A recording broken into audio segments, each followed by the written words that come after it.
నువ్వు Instagram scroll చేస్తున్నావు, వేరే వేరే ఇన్ఫ్లుయెన్సర్లు చూస్తున్నావు, మొత్తం వాళ్ళ బాడీ బాగుంది, వాళ్ళు జాగ్రత్త ఉన్నారు, వాళ్ళకి సిక్స్ ప్యాక్ ఉంది, వాళ్ళ కండ చూస్తే ఇంత ఇంత పెద్దగా ఉన్నాయి. సో ఇవంతా చూస్తున్నావు. సో నువ్వు ఏమనుకుంటావు తెలుసా, నిన్ను నువ్వు లో అనుకుంటావు. ఎట్లా అంటే అదే నాకేంద్ర బాబు ఇట్లా లేదు బాడీ, వాడి కింద అట్లా చాలా పెద్దగా ఉంది, వానికి కింద సిక్స్ ప్యాక్ ఉంది, వానికి కింద నరాలు ఇట్లా వెయిన్స్ వస్తున్నాయి, సో నా బాడీ ఎందుకు ఇట్లుందో నువ్వు అనుకుంటావు. సో రియాలిటీ కోసం ఏమైతే తెలుసా, నువ్వు చూసే ఇన్ఫ్లుయెన్సర్ ఎవరైతే ఉన్నారో వాడు ఇట్లా దిగుతాడు అంటే ఫొటోస్, మంచి జిమ్కి వెళ్తాడు, మంచి ప్రీ వర్కౌట్ వేసుకుంటాడు, మంచిగా వర్కౌట్ చేస్తాడు, చేసినాక పంప్ వస్తుంది కదా, పంప్ వచ్చినప్పుడు వీడియోస్ ఇస్తాడు, పంప్ వచ్చి నరాలు వచ్చినప్పుడు వీడియోస్ ఇస్తాడు. సో నువ్వు ఆ వీడియో చూసి నువ్వేమనుకుంటావు అంటే అసలు నా బాడీ ఎందుకు అంత ఇంత లూజ్గా ఉంది, బాగుంది అంత అట్లా ఉంది అని అనుకుంటావు. సో అది కాదు.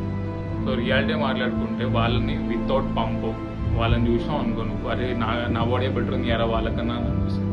సో నువ్వు వాళ్ళని రియల్ లైఫ్లో కలిసావు కలుపు.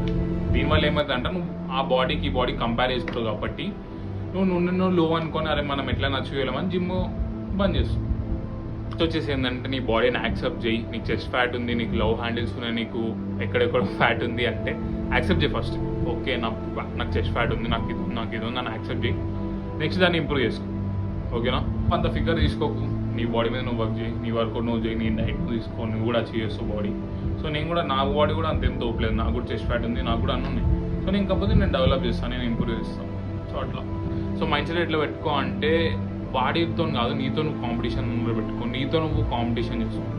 At the end of the day self love అయితే ఉండాలన్నమాట. నీ బాడీ నువ్వు లవ్ చేసుకుంటే నువ్వు ఇంప్రూవ్ కాగలుగుతావు. నీ బాడీ ఏంటి ఇట్లా ఉందంటే ఏం చేయలేవు.